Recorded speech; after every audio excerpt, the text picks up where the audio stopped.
Teatro. Para os nossos e com os nossos, naturalmente, uma salva de palmas irá sempre ser válida, porque é conhecimento que Moçambique sai a ganhar. Exato. Com este adjetivo. Já ouvimos no passado o primeiro moçambicano doutorado na altura, quando Moçambique ainda pretendia. Os primeiros, muitas vezes, têm um significado relevante e acho que é oportuno sempre fazer referência a isto. Vamos lançar os nossos holofotes já para os temas que nos propusemos a debater nesta edição de hoje. Nesta conferência global sobre o financiamento ao desenvolvimento, o Presidente da República, Daniel Francisco Chapo, defende a arquitetura financeira internacional inclusiva e sustentável para os países. Como é que, olhando para esta conferência de Sevilha, na Espanha, está a trazer resultados? Quero recordar que os Objetivos de Desenvolvimento 2030, alguns dos quais estão já falhados, e para que estes possam conseguir ser alcançados, os países devem reforçar-se, duplicar assim que é o investimento. Comece consigo, Dr. Suzinho. Bom, primeiro gostaríamos de encorajar a Sua Excelência Daniel Francisco Chapo, Presidente da República, por esta participação da quarta conferência internacional, que discute obviamente a economia das nações, e Moçambique, portanto, lá se encontra também, e essa altura representado por mais alto magistrado. Esperamos nós que esta conferência venha a contribuir sobremaneira no desenvolvimento do tecido econômico em Moçambique. Conforme sabe, de que nós podemos ter vários projetos, várias iniciativas de governação, mas se não tivermos, portanto, recursos financeiros, não teremos capacidade ou possibilidade, portanto, de implementação daquilo que são os nossos projetos. Por isso que esta participação é de veras importante. Esperamos que haja muito proveito mesmo, até porque o Presidente da República faz-se acompanhar pela Ministra das Finanças e também pela Ministra de Negócios Estrangeiros e Cooperação. Significa que, mais do que a presença do mais alto magistrado da nação, está lá a diplomacia. Portanto, esperamos que seja uma diplomacia econômica a ser levada a cabo em prol do desenvolvimento de Moçambique. Esperamos também que haja oportunidades para garantir o financiamento, não só para reforçar o orçamento do Estado, mas também as iniciativas. Nós temos vindo a falar de que o nosso país precisa de ter investimento de vulto para garantir que haja instalação de indústrias e, em consequência, teremos muitos jovens, portanto, com acesso a emprego. Moçambique é um dos países que registra uma evolução exponencial, portanto, demográfica, e precisa naturalmente encontrar políticas públicas assertivas, políticas públicas que possam dar pronta resposta àquilo que é a evolução demográfica. E se prestar atenção no quadro da celebração dos 50 anos da independência nacional, o Presidente da República, Daniel Chapo, disse que no país, do ponto de vista de estatística de instituições formativas, Moçambique explodiu bastante, quer para o ensino superior, quer para o ensino técnico, quer para o ensino geral. Então, significa que temos moçambicanos a estudarem todos os dias, todos os anos, a se formarem também todos os anos. E depois, o que se faz? Apela-se, obviamente, muitas das vezes, em comícios populares, o empreendedorismo. Eu gostaria de chamar a atenção que não se pode apelar ao empreendedorismo enquanto não há condições para que esta ação ocorra. Vais apelar ao empreendedorismo à juventude. É verdade que não são todos os jovens que têm vocação de trabalhar numa instituição. Existem, portanto, nesse país, jovens com vocação de empreendedorismo, mas também tem outros que não têm essa vocação. Por isso, ninguém é obrigado a desenvolver empreendedorismo. Então, aquele que tem vocação deve encontrar mínimas condições para que esta intenção se materialize. Então, para isso acontecer, passa necessariamente de termos capacidade financeira para isto desenvolver. Este é um fato em que pode ser capitalizado no âmbito desta conferência. 2.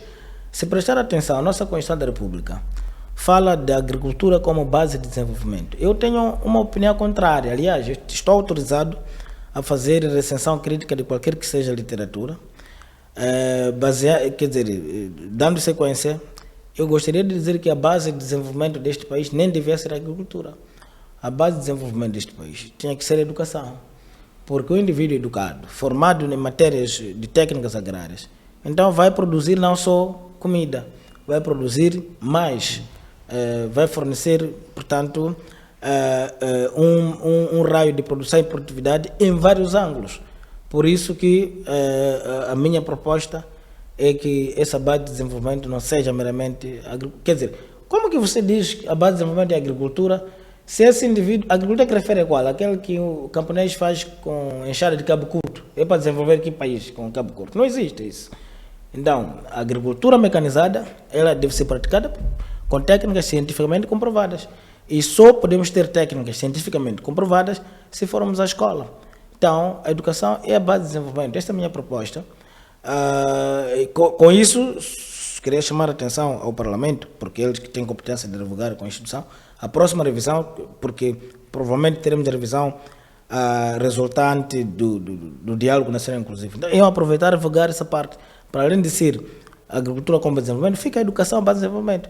Porque se você tiver jovens a se formar no ensino técnico profissional, se você tiver, portanto, jovens a se formar na universidade, fazer engenharias, então, a partir daí, nós vamos ter comida, vamos ter, portanto, tecnologias, vamos ter várias áreas a desenvolver. Então, isso de agricultura, para mim, tem que ser pensar como base de desenvolvimento. Dois, se estamos, por um lado, a dizer agricultura como base de desenvolvimento, acredita que foi ontem, sim, eu recebi chamadas de pessoas que trabalhavam naquele programa que já morreu, o Sustenta. Os jovens estão indignados, mas nós onde vamos? Quer dizer, numa altura que estamos a apelar à agricultura como base de desenvolvimento, estamos a tirar pessoas formadas que deveriam apoiar esse setor para casa. Então, é um apelo direcionado ao ministro da Agricultura e Pesca, que diz que a concentração dele é alimentar um país, o resto é fauna acompanhante. Então, espero que eu também aqui não esteja a ser fauna acompanhante nesta abordagem. Então, apelo que o ministro da Agricultura se concentre nisso, levar aqueles jovens que já se formaram, que já serviram para Sustenta. Eles não têm culpa se aquilo era um fiasco ou não era, eles não têm culpa, já se formaram e, aliás, já têm experiência. Então, era só abrir concurso para absorver, portanto, aqueles jovens, servir, portanto, ao Estado, continuar a dar assistência aos camponeses e produzir para Moçambique. Aliás, se isso acontecer, vai igualmente materializar aquilo que é o seu desejo de alimentar Moçambique em detrimento de fauna acompanhante. Então, com isso, o que significa? A presença de chefe do Estado em Sevilha, obviamente, deve culminar com o exercício de financiar aquilo que são os projetos da nação moçambicana. Assim, nós teremos grande impacto desta viagem feita por Sua Excelência Daniel Francisco Chapo à Espanha. Muito bem. Mulungu, há várias teorias que defendem que os países mais desenvolvidos, mais industrializados, estes deviam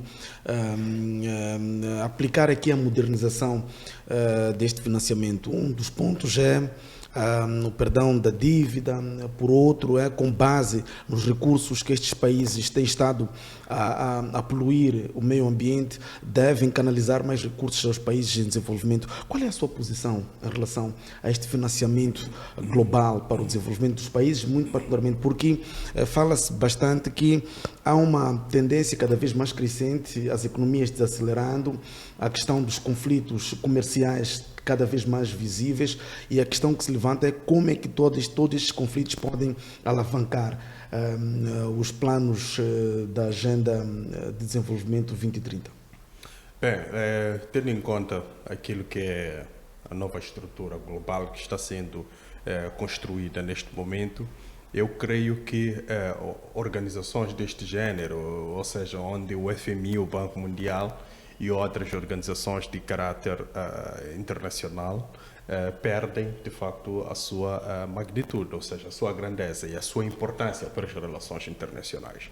Digo isso porque é que a nova ordem internacional que está sendo construída a partir dos sinais que nos chegam na Guerra do Leste entre a Rússia e a Ucrânia e os movimentos conflituais no Médio Oriente, significa que os Estados colocam à frente sempre os seus interesses, ou seja, a ideia de construção ou de criação de uma organização com o objetivo de dividir aquilo que são os interesses de cada Estado, mas unificando através de uma organização do tipo União Europeia, elas vêm perdendo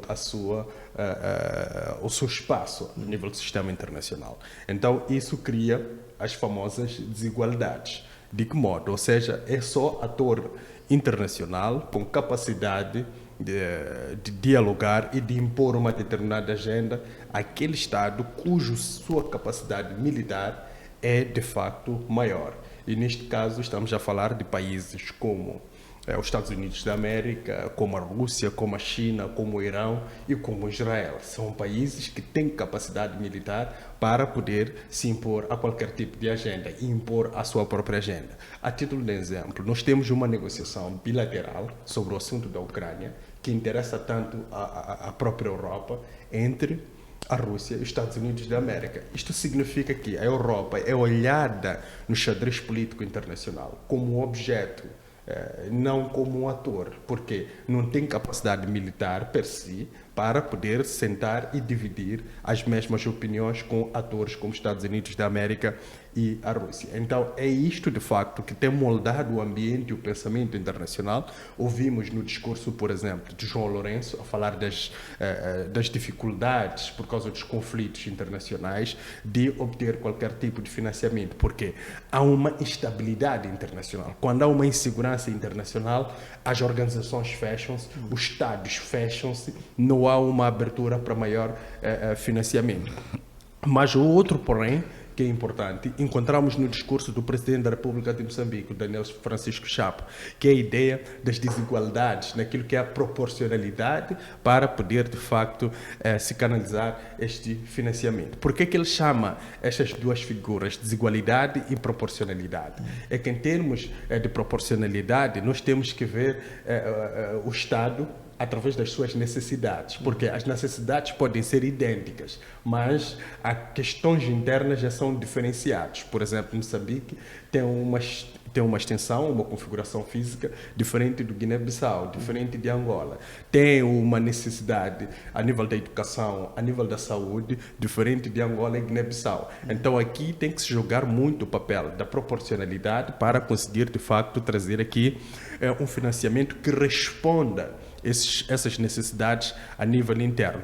Mas o que essas organizações muitas das vezes olham é que elas assumem uma agenda do tipo 2030, mas de facto não olham para questões internas dos Estados. Elas assumem as agendas e as agendas devem ser cumpridas na íntegra. Daí que nós encontramos uma espécie de crítica naquilo que é o discurso do presidente Chapo, quando ele fala, de facto, da ideia de existência de uma espécie ou de grupo de Estados que tem mais abertura para conseguir financiamento em relação aos outros Estados. Então, é mais ou menos por aí que nós começamos a compreender a funcionalidade das instituições internacionais, principalmente o FMI e o Banco Mundial.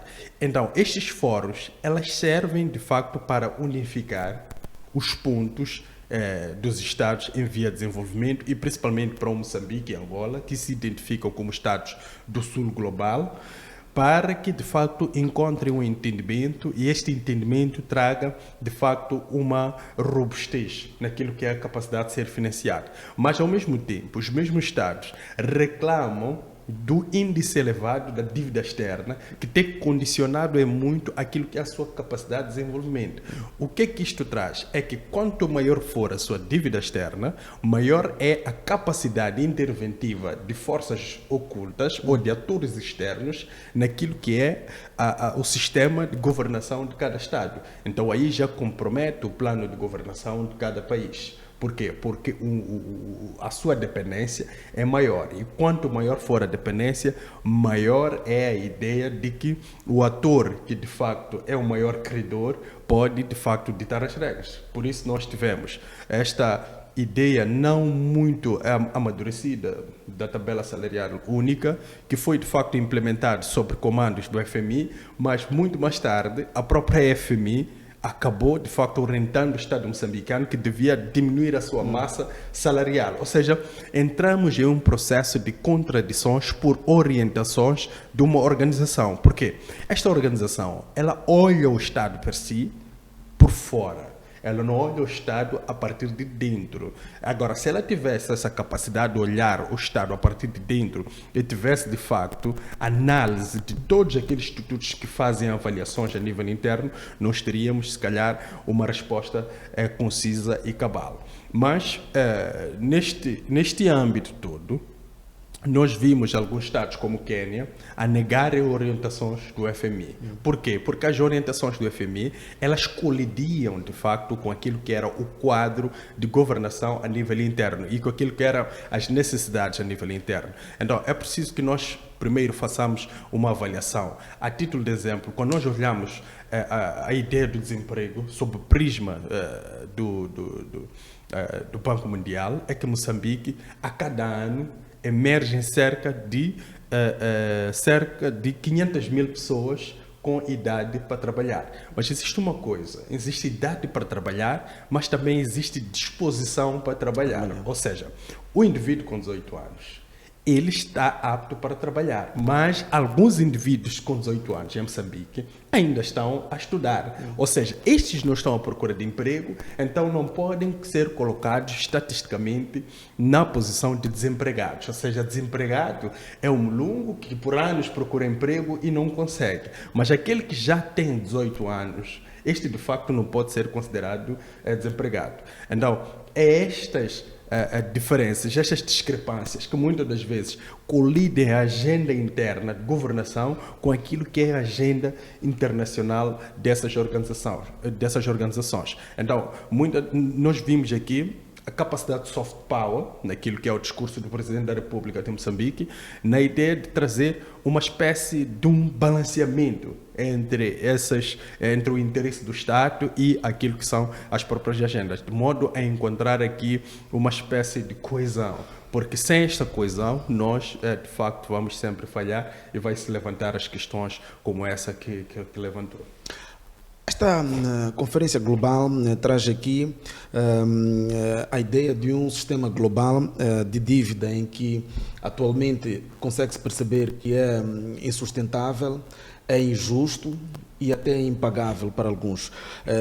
E esta conferência defende um compromisso em que há necessidade de um compromisso único de registro da dívida para maior transparência destes países, uma promoção de empréstimos e financiamentos responsáveis, sobretudo para os países em vias de desenvolvimento, redução do custo de capital por meio de troca de dívida e apoio à gestão da dívida. Caso já em que Moçambique está igualmente idêntico a este cenário, a questão da suspensão temporária de pagamentos da dívida em situação de emergência, em que não fica bem pressionar um país numa situação de calamidades e tem que pagar a sua dívida. A questão que eu levantava antes é que estes países, alguns com alto poder econômico, com grandes indústrias, devem perdoar estes países. É uma questão de ser bom senso.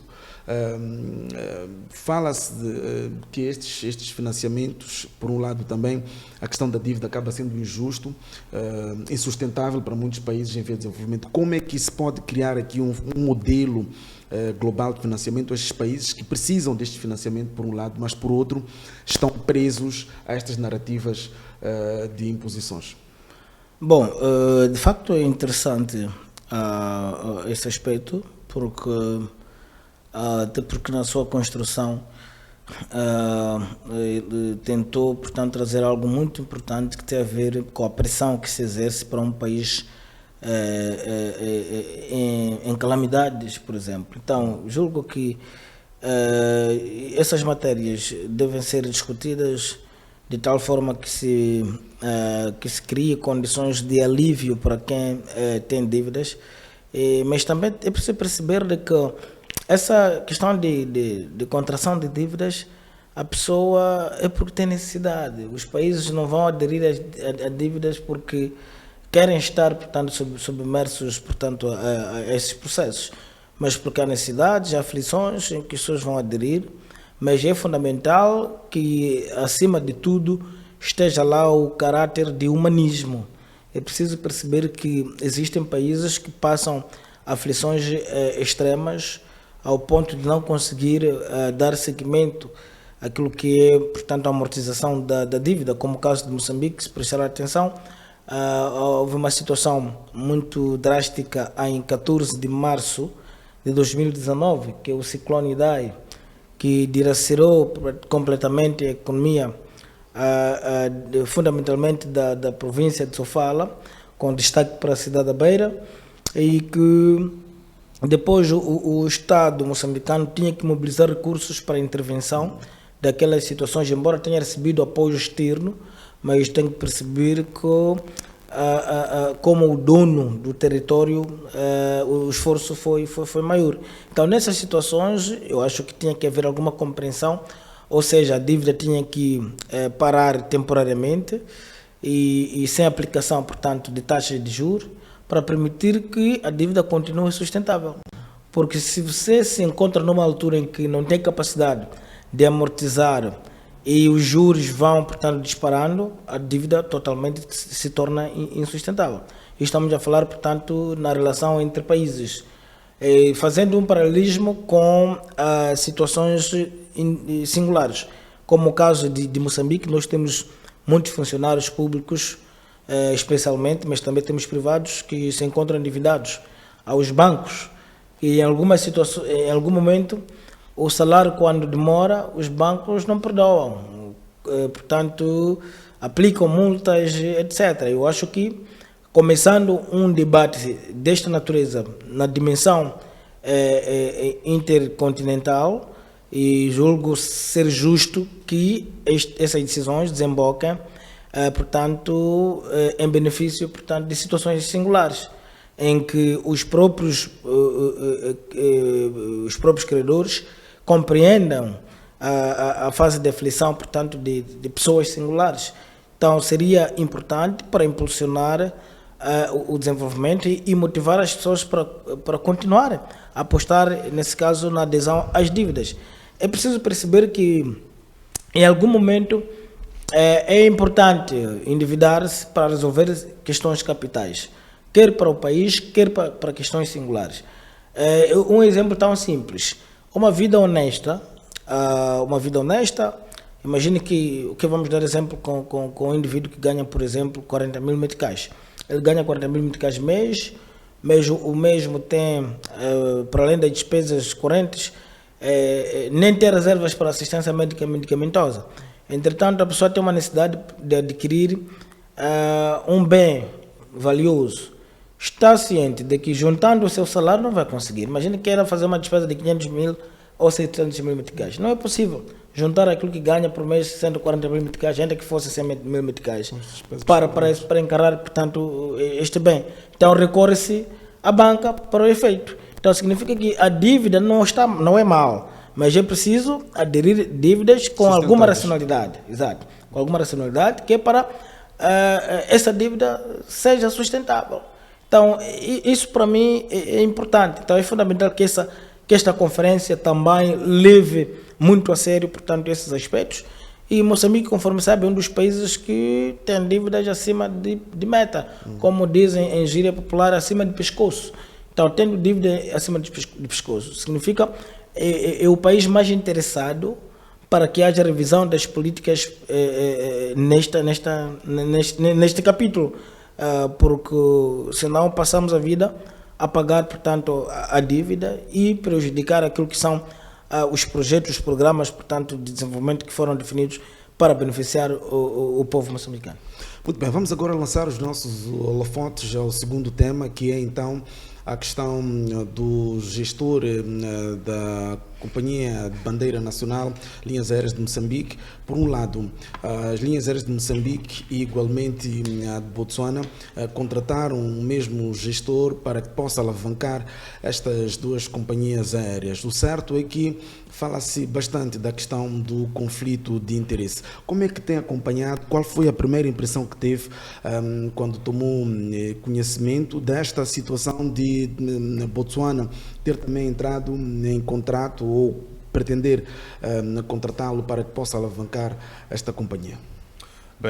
Bem antes, se calhar, de responder essa questão, queria voltar ao nosso debate anterior. É que nós temos que verificar, muitas das vezes, que essas organizações internacionais que fazem financiamento aos Estados, elas financiam projetos sociais, projetos improdutivos. É verdade que, se formos olhar para o setor da educação, produz, porque produz o homem, forja o homem, que no futuro depois corresponde às necessidades de um Estado. E também ao setor da saúde, ou seja, ajuda de medicamentos e por aí adiante. Então, o que acontece é que o Estado, ao receber, geralmente, estes financiamentos, eles são controlados por essas organizações, e muitas das vezes aqui internamente, por causa de alguma forma de aproveitar que nós moçambicanos temos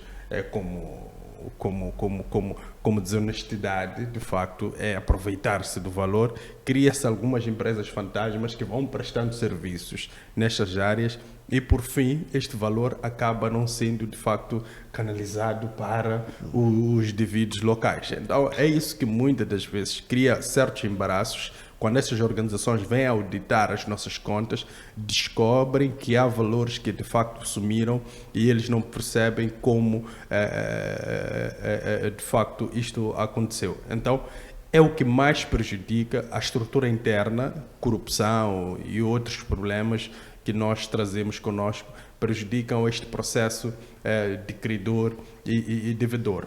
Mas o outro, porém, é que é preciso que esta questão das dívidas internacionais, ela não seja muitas das vezes feita com certas garantias, porque há garantias que, de facto, no final, prejudicam aquilo que é a boa funcionalidade do Estado. Ou seja, se nós hoje, como estava a propor o Dr. Suzinho, vamos mudar daquilo que é a nossa base para a economia, que é a agricultura, para a educação, se nós tivermos a ideia de mudar para os recursos, como gás, por exemplo, como sendo a nossa base de desenvolvimento, podemos descobrir que aquele gás que nós confiamos já foi concessionado, em parte, para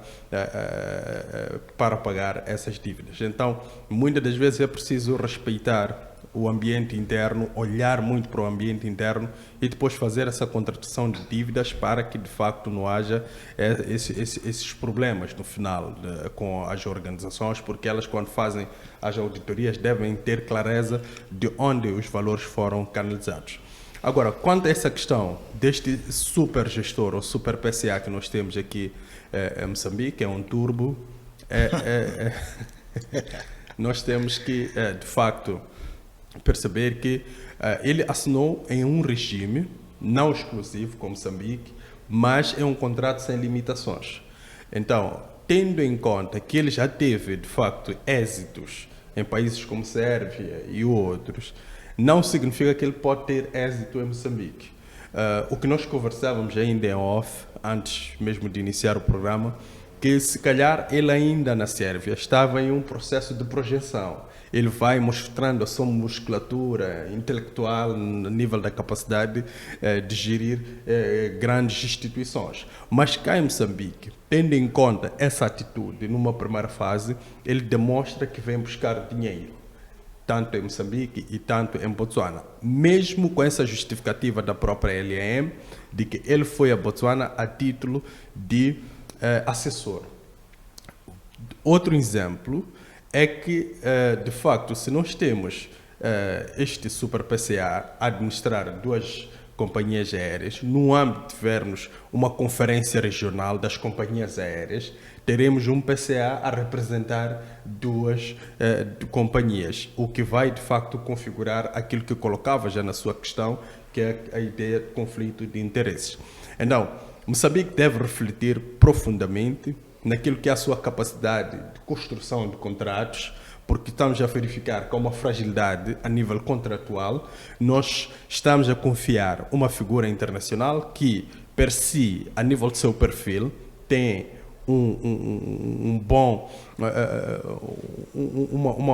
uma boa descrição, mas que essa descrição não casa muitas das vezes com aquilo que é o caráter, porque temos que ver muito isso da questão, perdão, do caráter. Por que eu chamo aqui esta figura caráter?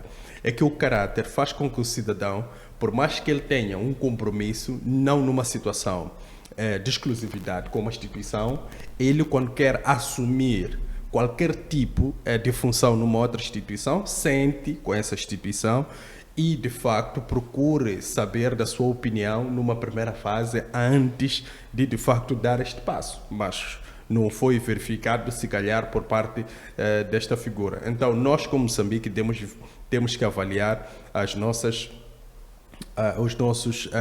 nossos contratos com aqueles que nós trazemos de fora para vir, de facto, solucionar um problema cabeludo como o DLM. O outro, porém, é um exemplo que o Dava mesmo em off levantava, ou seja, nós tivemos a nossa seleção nacional, Mambas, sempre com problemas de acharmos que os treinadores internacionais é que podiam trazer uma solução. Mas está provado que o Chiquinho Conde, que é o nosso compatriota, moçambicano de gema, trouxe solução exatamente para os Mambas. Hoje os Mambas é motivo de alegria do povo moçambicano, é um orgulho nacional. Então eu acho que se calhar podemos encontrar a nível interno um gestor comprometido com a causa nacional, porque a LAM lida exatamente com questões da soberania do Estado, ou seja, o fracasso da LAM é o manchar da imagem de Moçambique, porque temos algumas instituições multinacionais que pagam os serviços da LAM para transportar os seus funcionários. Então é preciso vermos muito essa questão contratual. Há muitas fragilidades que apresenta, mas essas fragilidades muitas das vezes se calhar é por desconhecimento ou se calhar também é para não segurar o indivíduo e ele sentir-se preso a uma única direção, mas que ele tenha a liberdade, se calhar, de poder continuar com os seus pequenos trabalhos de assessoria, que se calhar lhe dá mais algum. Mas é preciso que esta figura também tenha um compromisso, tenha um comprometimento para com as instituições moçambicanas, a nível das justificativas, a nível das consultorias e a nível também de saber aqui consultar e ouvir a opinião dessas nossas instituições sobre aquilo que ele vai fazer a nível do seu trabalho profissional. Portanto, fora a questão contratual, que aqui fala-se da questão da exclusividade, que seria o ideal, que ele centra as suas atenções, eu queria que abordasse a questão ética de quem já foi contratado em Moçambique e ainda aceita ser contratado com outro concorrente de Moçambique. Aqui a questão também que se levanta a Botsuana, com conhecimento que este gestor foi contratado para resolver um assunto pontual, diga-se, bocudo, e ainda assim o contrata, como quem diz, a prioridade somos nós, cada país está preocupado com a sua soberania. Mas a questão que levanto é, fora esta questão contratual e todas estas questões que tanto se levantam, conflito de interesse, a questão mais profunda é a consciência particular do gestor. Bom, primeiro dizer que olhamos esta situação com muita preocupação,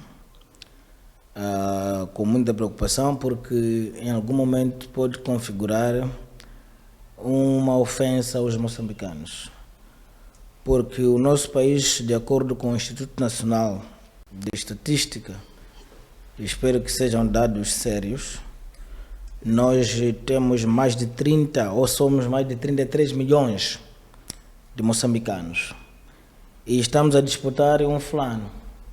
2 países a disputar um fulano. Eu não sei como estão os números lá para Botsuana, mas para o nosso caso é triste. No universo de 33 milhões de moçambicanos, estamos a disputar um indivíduo.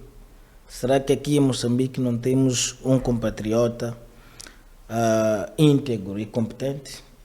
Eu tinha a resposta afirmativa, que nós temos nesse país personalidades de reconhecido mérito, de elevada e reconhecida integridade.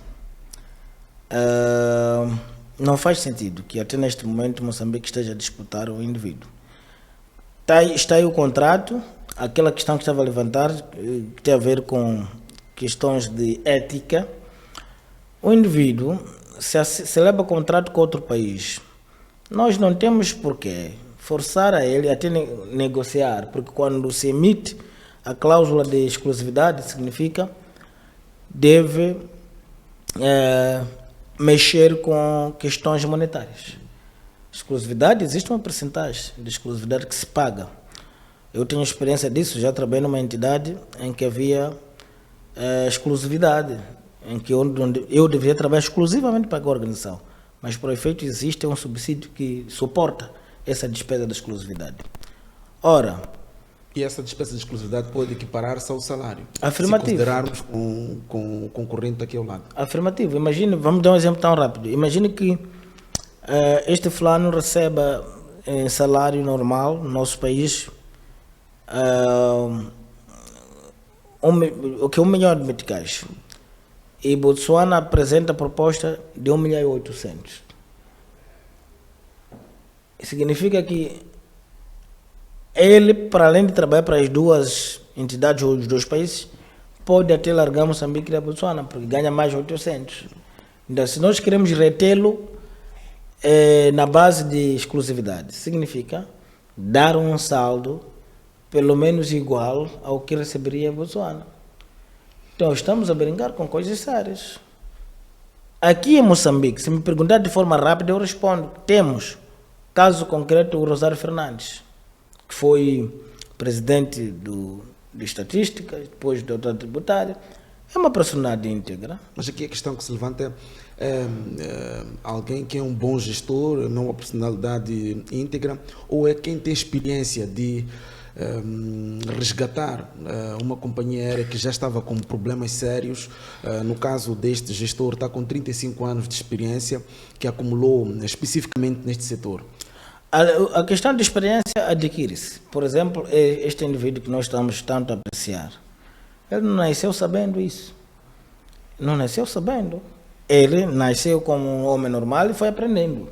E no nosso país tenho ciência de que temos pessoas com esse perfil. Provavelmente o que esteja a forçar a manutenção deste plano é aquele grupo de nhonguistas, raposas e galinheiros. Aquele grupo que estão a criar problema aqui. A suspeita é por causa daqueles indivíduos. Então é de veras preocupante um país disputar um white por causa de falta de integridade dos nossos compatriotas. Mas diga-se de passagem, daqui, não são todos os moçambicanos que têm aquela postura. Nós temos nesse país, para além do Rosário que eu dei como exemplo, existem tantos outros que eu conheço. Aliás, encontrando um respaldo político, o presidente, quando fazia estatística de instituições de ensino nesse país, disse que tínhamos perto de 60 universidades. E temos moçambicanos formados dentro e fora de portas. Mas será que não é possível encontrar um indivíduo com integridade para trabalhar?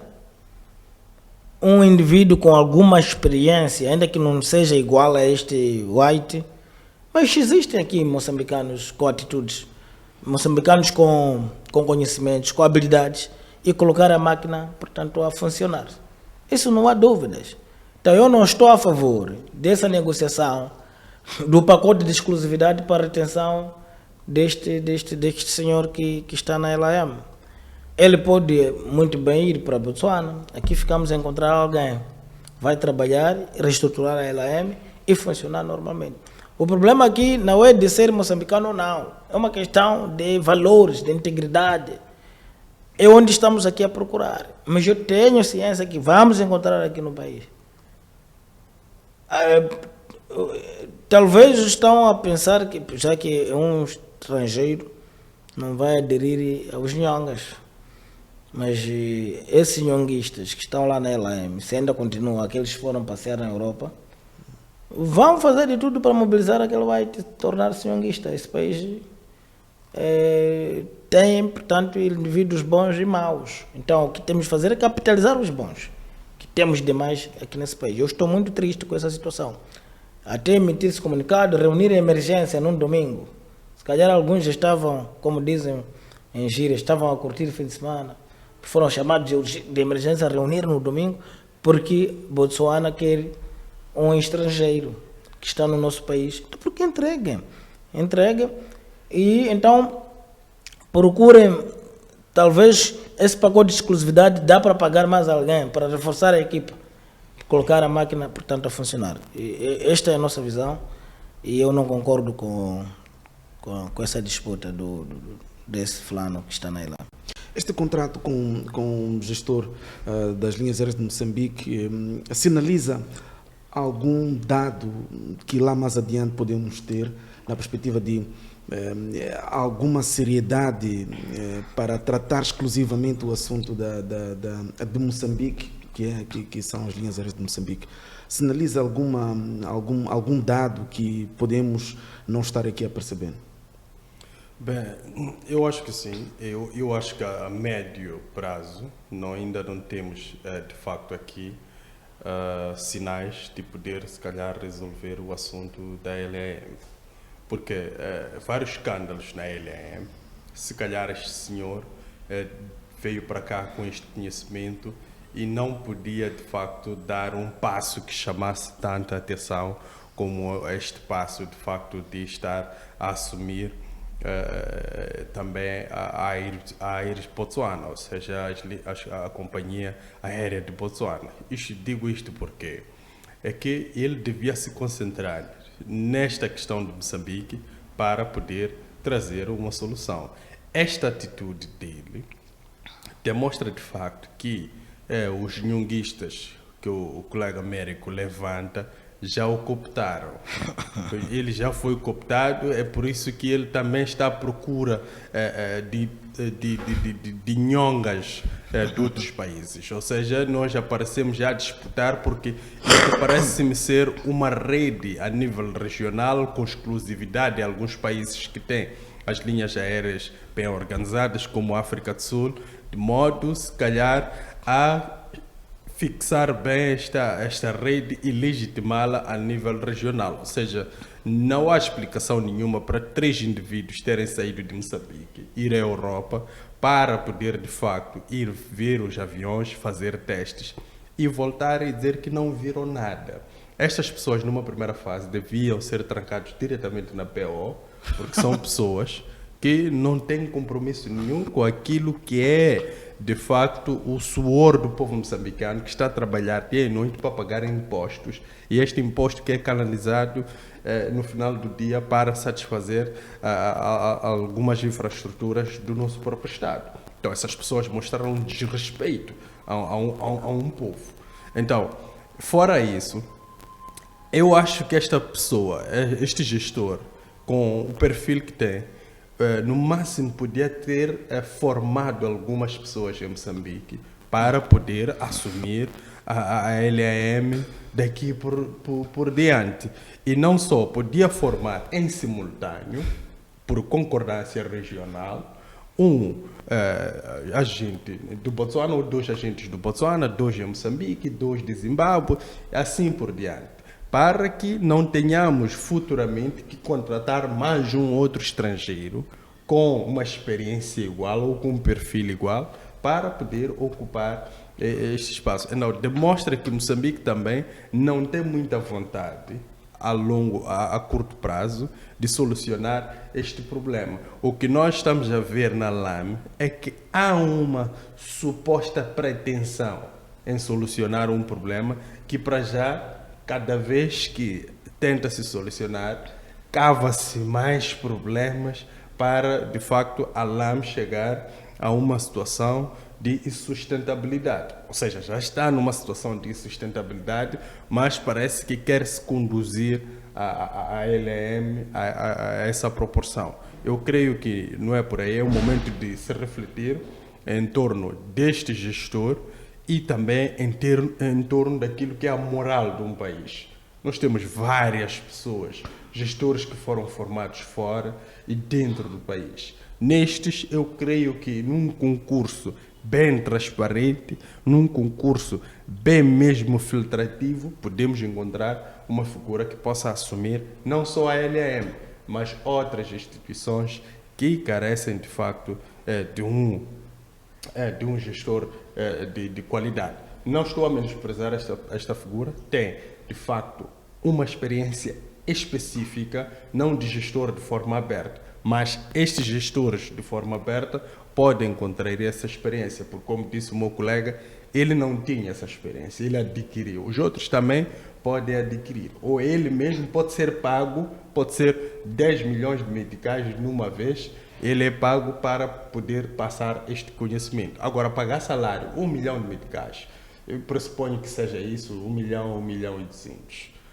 Às vezes cobram em dólares, pode ser 20 mil dólares pelo trabalho.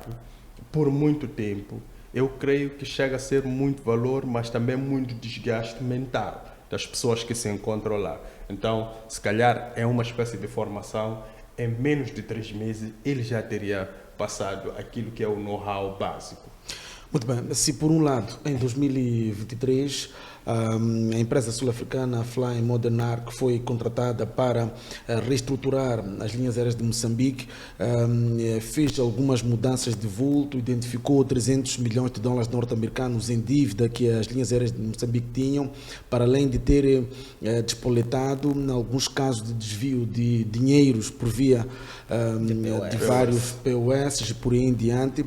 Entretanto, nem por isso também esta mesma empresa continuou a gerir por conta também de algumas irregularidades que ao longo do tempo foram detectadas nesta mesma empresa. A questão que se levanta é o que é que está por detrás dos problemas que as linhas aéreas de Moçambique têm estado a enfrentar, fora todos estes problemas de contrato de exclusividade e a questão que bem fizemos referência da Fly Modern Arc, todos estes problemas que já temos domínio, conhecemos que existem indivíduos de má fé que têm estado a se beneficiar com o aluguer das Embraers e por aí em diante. Portanto, toda esta informação está à disposição dos moçambicanos ou de quem pode gerir. A pergunta que se levanta é o que é que está a falhar até hoje?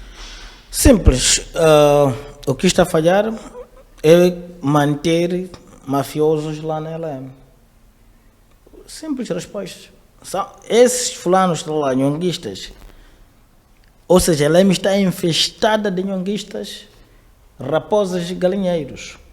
Ali não existe qualquer outra natureza de solução do que afastar toda aquela equipa para casa. Ou, para não desperdiçarmos, podemos negociar com o Ministro da Agricultura, levamos todos aqueles nhonguistas, vão receber uma formação de curta duração com o Ministro da Agricultura, já que ele quer alimentar Moçambique, então vão a Machamba, produzir comida para os moçambicanos. E LM receber novas pessoas, vai perceber que o desenvolvimento daquela empresa será muito... Não vamos perder a memória institucional. Que memória se refere com o nhonguista, chefe? Não há nada de memória, é uma memória desnecessária. Nós temos lá que colocar novas pessoas, abrir-se um concurso com júri credível, se possível um júri internacional, recebe candidatura, seleciona e começa a montar a equipa, desde PCA até o homem de limpeza. Então vais ter uma nova estrutura, uma nova equipa, vai trabalhar e produzir com a devida transparência e desenvolver a empresa, por cima disso beneficiar, portanto, os moçambicanos. Não faz sentido. Hoje, para pagar o voo para Beira, são 18 mil meticais, que brincadeira são essas? Dentro do país o voo está mais oneroso do que fora. Isso não faz sentido. Tens que pagar 18 mil meticais mínimo para ir a Beira, aqui perto. E não temos vias alternativas. Isso tudo por causa de um grupo de mafiosos que se encontra lá na LM a roubar o dinheiro do povo. A entrada de um outro operador poderia amainar e criar aqui uma concorrência necessária? Bom, eu preferia que a LM continuasse sob gestão do Estado, trocando apenas as pessoas, porque o mais importante é que o recurso que será lá produzido beneficie, portanto, aos moçambicanos. Mas não temos como garantir isso enquanto tiver lá um grupo de nhonguistas. Quer dizer, eu viajei há 2 semanas e de volta a única coisa que me serviram foi o chips. Eu não como chips. Serviram-me chips. Isso é brincadeira de mau gosto. Eu pagar 18 mil meticais de bilhete para me dar chips, eu mandei passear, desculpa lá a expressão. Então, tudo isso, quer dizer, eu por causa do nhonguista estou se dando chips. Não faz sentido isso, né? Então, a LM tem a solução é essa. A reestruturar. Reestruturar não significa tirar um fulano de um setor para outro dentro da LM, não está a fazer nada. Porque pode passar uma supervisão lá. tomar medidas. Mas o que vão fazer os nhonguistas é se adaptarem às novas metodologias, às novas práticas, às novas formas de fazer. Como que se explica numa empresa pública há POS de bares, de bolsa stores? Isso não faz sentido. A corrupção que está instalada na LAM não imaginas. E as pessoas fazem com toda a liberdade. Não há regras ali, cada um faz. Mesmo agora com esse tão experiente, o chamado perito, não muda nada ali. Pode mudar um e outro aspecto, mas aquilo que beneficia diretamente o povo, não muda absolutamente nada. Então, é fundamental que sejam os moçambicanos a resolverem o problema de Moçambique. É importante retirar todas as pessoas que se encontram nessa situação de dilacerar a economia dos moçambicanos para casa. Na pior hipótese, pode ir para casa. Mas com algum sentido patriótico, volto a repetir, vamos mandar esse grupo para urgentemente, ainda é perto ali, Mavalane, para o Ministério da Agricultura na Praça dos Heróis, é próximo. Vão para lá, serem formados com o ministro Mito, irem a Machamba produzir comida para os moçambicanos, do que continuar com uma equipa que até essa altura não está a mudar absolutamente nada. Esteve lá aquela empresa sul-africana, despolitou uma série de situações, mesmo assim continua, até porque ficaram mais encorajados, porque é depois disso que foram para a Europa passear e voltar, com a ajuda de custo, de brincar, ir curtir, voltar ao país sem solução. Isso não pode continuar. E atenção, ela é apenas um exemplo. Não se sabe se outras empresas públicas têm situações similares ou não. Tem também a mesma posição que se defende em fazer ação restart, remover todos os gestores, ou seja, os vários dirigentes da LAM, para que possamos efetivamente começar uma nova jornada. A questão que se levanta é como é que ficarão então as dívidas, como é que ficarão os outros funcionários que eventualmente acabam entrando também nesta mesma onda, ou a criação de uma outra empresa alternativa para fazer frente à LAM no caso da concorrência, ou por via disso esta nova empresa criada poderá fazer com que a LAM possa colapsar definitivamente. Bem, eu acho que no âmbito das festividades dos 50 anos de independência, ouviu e muito bem o discurso do presidente Samora Machel, quando ele dizia, olha, chegamos na empresa, encontramos lá aquele que no tempo colonial era servente, hoje é diretor. Aquele que no tempo colonial era estafeta, hoje é chefe de departamento. Então, são esses problemas que nós temos nas nossas instituições. Aí, como é que foi possível uma LM que comprou ou alugou um avião cargueiro e depois forjou características de um avião comercial de passageiros? E isto passou nitidamente em branco, ou seja, em Moçambique há uma benevolência e tal, por parte da nossa liderança, em algum momento, de deixar impune coisas extremamente gritantes. Em um país sério, isto era um processo de peso de consciência do indivíduo, ser exposto à asta pública, com direito a um julgamento em público, até a condenação. Um julgamento que é só para cumprir questões protocolares, que se sabe qual é o desfecho, é condenação destas pessoas. Isto é inadmissível. Depois temos a questão dos POS e muito mais. Então, eu também acredito muito que uma reformulação, uma reestruturação da LM seria muito importante para que, de facto, tenhamos uma nova LM. Uma posição defendida é remover todos. A sua posição desta reestruturação, o que é que implicaria? A minha posição dessa reestruturação é de facto trazer à LM figuras que já estiveram no ramo igual, para que de facto formem as novas pessoas que vão estar ali, para que essas pessoas consigam responder a estes problemas que nós temos na LAM. O outro, porém, é que se nós formos a pegar a LAM, ela traz problemas, atrás de problemas. Então, isto só não acontece na LAM. Então, temos em outras instituições. Mas, se calhar, noutras instituições, há uma capacidade de camuflar que não acontece na LAM. Por quê? Porque a LAM é um serviço de monopólio, ou seja, ela é única no mercado. Então, sendo única, não há como camuflar. Não é possível que alguém tenha pago 18 mil meticais e nós sabemos que há pessoas que têm problemas de estômago, como gastrite e outros tipos de problemas, e oferecer chips. Chips é inofensivo a um estômago que tenha problemas de gastrite. O outro maior problema é que 18 mil meticais é um valor exorbitante. É por isso que não há muita aderência aos serviços da LAM. E Moçambique tem problema de estrada.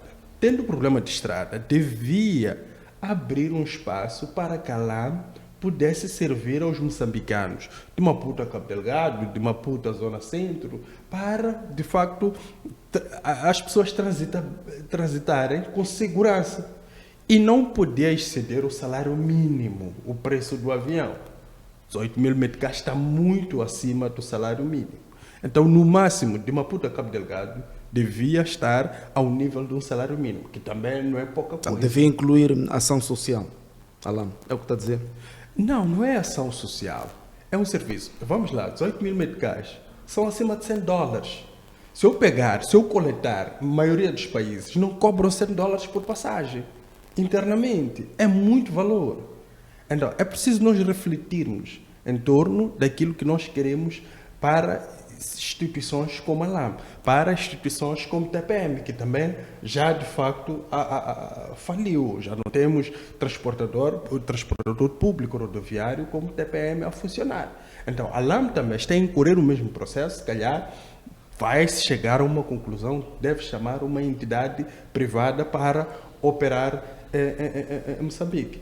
Então, eu creio que numa situação de monopólio, é verdade que o monopólio ele vicia as instituições, porque elas ficam acomodadas, não há incômodo nenhum, não há como, de facto, incorrer aqui a uma nova roupagem, porque não há, de facto, concorrência. Se nós formos a buscar um exemplo, a MCL esteve muito tempo a dominar o mercado das telecomunicações em Moçambique, mas quando apareceu a Vodacom, apareceu a Movitel, ela sentiu-se, de facto, incomodada com isto e quando ela viu-se a colapsar, teve aquele reajuste de anexar a ela às telecomunicações. Mas aqui voltamos a chamar novamente a TMCL.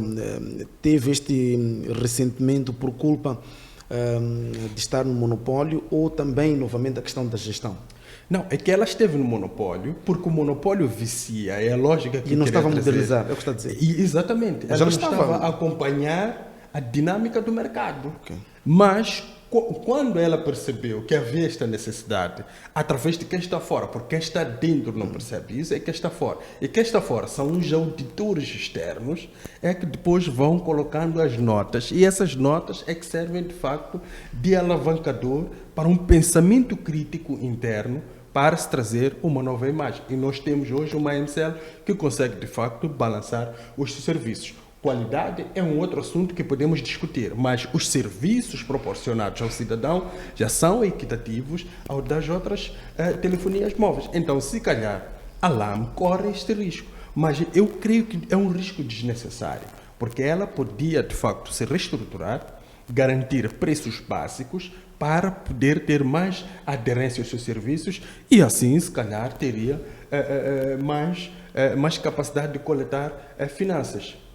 Infelizmente o tempo não nos permite para tanto, mas queríamos profundamente agradecer os nossos convidados. A última pergunta que lanço em 1 minuto, também 1 minuto, concorda com esta renegociação do gestor, o presidente da Comissão de Gestão das Linhas Aéreas de Moçambique, sim ou não, e porquê em 1 minuto? Faço-lhe a mesma questão. Eu não concordo, porque primeiro configura insulto aos moçambicanos. Temos muitos quadros formados, competentes com princípios de administração, que podem, obviamente, gerir a LAM e evoluir muito bem. Conforme dizia o meu colega do painel, o Mulungo, é verdade que com preços acessíveis teria maior possibilidade de coleta de receita do que o que está agora. As pessoas têm deficiências básicas de conceitos de economia, pensam que aplicar preços altos é que coleta mais. É mentira. Preços acessíveis terá mais aderência e terá mais receitas. Obrigado. Muito obrigado. Tem também a mesma posição. Sozinho já havia dado uma solução que seria Rosário Fernandes. Tem também a mesma posição de quem é que efetivamente poderia comandar os destinos da LAM. Bem, esta figura não mostrou-nos de facto aqui uma responsabilidade como pessoa primeiro, mas também um profissional com ética. Então, se calhar, seria esta altura de nós procurarmos internamente uma figura que tenha, de facto, capacidades para poder administrar a LAM. Se possível, que se leve essa figura ou manda-se para fora para poder adquirir conhecimento com outros profissionais do mesmo ramo ou pagar-se uma entidade que, de facto, lhe proporcione conhecimentos e dotes para poder de facto, gerir aqui a LAM. Porque não podemos continuar com figuras que tenham, de facto, esse desrespeito de administrar duas companhias aéreas de estados vizinhos com boas relações. São pessoas que vêm, de facto, colocar em causa, primeiro, as relações bilaterais entre Moçambique e Botsuana. Então, temos que olhar para essas pessoas como não sendo muito bem-vindas para as relações regionais, principalmente. Mas não deu a sua proposta de quem poderia gerir a LAM? A figura que pode gerir a LAM, para mim também, o Rosário Fernandes é uma das pessoas mais indicadas. Mas na última entrevista que ele deu, ele já demonstrava uma certa exaustidão por questões de idade ou se calhar de tempo de trabalho.